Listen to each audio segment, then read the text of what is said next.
I'm Keith Horne. I was born in Hopewell, Virginia. Come from a musical family. My dad, a guitar player, and started playing with him when I was actually 6 years old, playing country.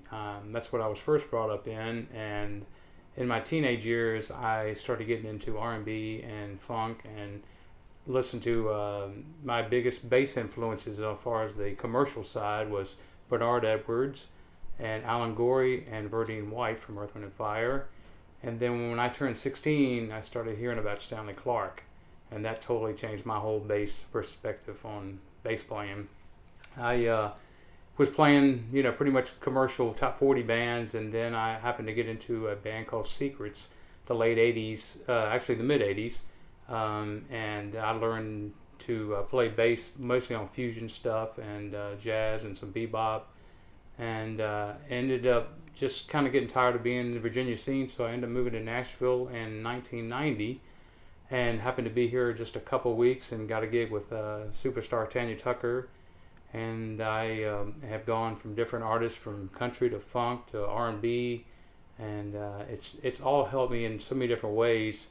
I sing a lot of backup, and that's one reason I think I've got a lot of gigs too. It's just you singing backup can help you on a lot of different things, and but also learning to play so many different styles of bass playing, no matter what it is. I grew up in bluegrass also, and I learned at a young age basically is laying down the groove for the song, and then if it's your turn to shine, and then you let loose and let them show them what you got. Then I've been touring for the last 20 years, with a lot of various of artists, doing some session work, which I love doing, try to do more session stuff in town.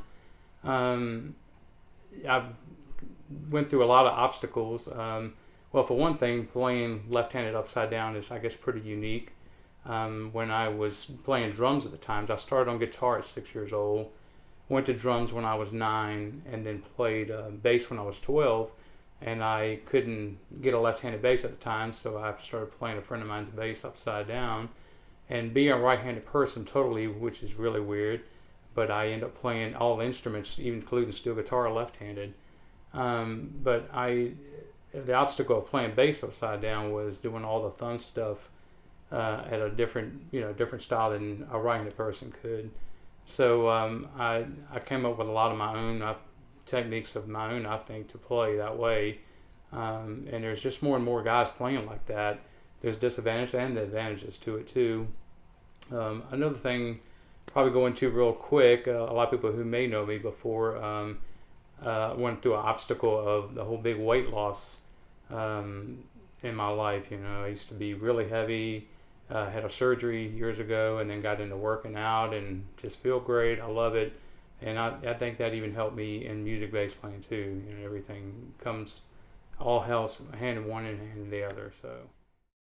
Yeah, like I was saying earlier, I played with my dad until I guess I was about 14. Big influence on me. He got me started on guitar, and totally different style than I play now. But he got me started, and I took it from there. And some of my guitar influences were Jerry Reed and Roy Nichols from Merle Haggard and James Burton from Elvis. It was probably because I really got into the chicken picking style of guitar, so they were my main influences. Yeah, then when I was playing with him until I was about 14, then I ended up getting in a 9-piece horn band, and then that's when I started learning to play funk bass, and so that totally broadened my whole horizon of bass playing too, as far as groove and everything else. Moved to Nashville in '90, auditioned for Tanya Tucker, and unfortunately all the gigs that I've done since then have been offered to me. They've called me, you just kind of get your name around of the different things that you can do. And I ended up getting a call from Frampton in '96, and I played with him for like a tour, and that was a big highlight because I was a huge fan at 12 years old. Seeing Frampton, hearing Frampton Comes Alive. So that was a big highlight of my life to play with him, no doubt. And I got to play with some other legends like Waylon Jennings, who was a big, huge country legend growing up for me. Also was a bass player, so we really hit it off. I have probably owned just about every bass there is. I played, Fenders mostly in the 70s, all in the 80s. I was a big Music Man freak. That's all I would play, and had tons of them. I guess late 80s, I started hearing about guys like John Petitucci and some of the big 6-string players, and I ended up getting a Ken Smith and played those for many years. I play a lot of Lakeland basses, like in the studio, and then I end up meeting the guys at Warrior at the NAMM show, and it was a bass that I had never played. Just craftsmanship was unbelievable, and it just brings out everything that you do play-wise. And so I've been with them for almost 8 years now. This is my signature bass, Keith Horne signature bass, 6-string. I have a 5-string called a Matterhorn. And I like a lot of different basses for different styles of music and different kind of gigs. So that's why I've got, I guess, kind of a big arsenal of basses. But I tend to lean towards jazz type basses, like a Fender Jazz, and like I said, Music Man, it was another big bass I love to play. So I like the sounds of both basses, and that's what I liked about the Lakelands. It was a little bit of both.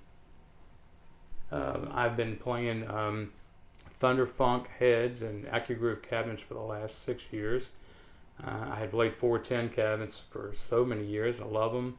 And this AccuGroove cabinet had a whole different sound that I hadn't played through in many years, with a 15, a 12, a 6, and 2 tweeters. So big range of the whole bass spectrum. And I've been using Ernie Ball strings for almost 18 years. I love them. Just very dependable. The sound's always there. And also I use Montgomery cables, very reliable, and I use them for touring and also for studio. My advice for any young players, wanting to move to, no matter what city you want to move to, basically, I always say, be prepared to be able to play anything. It helps a whole lot too, because that just opens your whole spectrum for different kinds of gigs. Another thing is to being, try to be easy as get along with as possible, and be very dependable. It's all, especially a lot in Nashville, is all the word of mouth, and your reputation. I know many guys are incredible players, and reputation sometimes doesn't do as well as they're playing, and then they don't do as many gigs. So your reputation really speaks a lot in a town like this.